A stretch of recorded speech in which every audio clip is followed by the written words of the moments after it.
P T I اراکین assembly کے استعفے مرحلہ وار منظوری کے خلاف درخواست۔ اسلام آباد ہائی کورٹ کے رجسٹرار آفس کے پی ٹی آئی درخواست پر اعتراضات ختم۔ رجسٹرار آفس کے اعتراضات ختم ہونے کے بعد کیس پر کل دوبارہ سماعت کا امکان۔ پی ٹی آئی نے اتھارٹی لیٹر جمع کرا کر 123 ممبران کو کیس میں فریق بنا دیا۔ تفصیلات جانیں گے نمائندہ دنیا نیوز عامر سید عباسی ہمارے ساتھ موجود ہیں۔ جی عامر، بتائیے کہ اس حوالے سے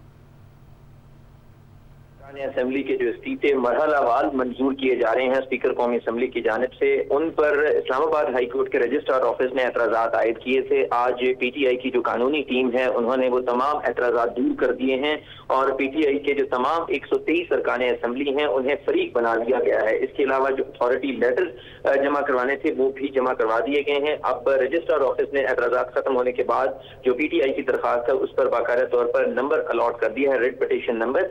اب کبھی امکان ہے کہ کل اسلام آباد ہائی کورٹ جسٹس عامر فاروق اس کیس کی سماعت کریں گے اور پی ٹی آئی ارکان اسمبلی جو یہ چاہتے ہیں کہ ان کے تمام کے 123 جو ارکان اسمبلی ہیں ان کے ایک ساتھ میں استعفے منظور کر لیے جائیں اور انہیں ڈی نوٹیفائی کر دیا جائے۔ اس بات کا فیصلہ اسلام آباد ہائی کورٹ کل کرے گی اور اسلام آباد ہائی کورٹ کے قائم مقام چیف جسٹس عامر فاروق کل اس کیس کی سماعت کریں گے۔ اس سے پہلے 2 روز قبل جب سماعت ہوئی تو اس پر رجسٹرار آفس کی طرف سے اعتراضات عائد کیے گئے تھے کہ 123 ارکان اسمبلی جو ہیں ان تمام کو فریق بنایا جائے، کیونکہ ایسا بھی ہو سکتا ہے کہ اگر عدالت فیصلہ کر دے تو کل ان میں سے کوئی ایک فریق یہ نہ کہہ دے کہ اس نے استعفیٰ نہیں دیا تھا یا اسے سنے بغیر عدالت نے فیصلہ کر دیا، جس کے بعد آج پی ٹی آئی کی قانونی ٹیم نے تمام جو 123 ارکان اسمبلی ہیں انہیں فریق بنا دیا ہے اور اب اسلام آباد ہائی کورٹ کل اس درخواست کی سماعت کرے گی۔ جی عامر، بہت شکریہ آپ کا۔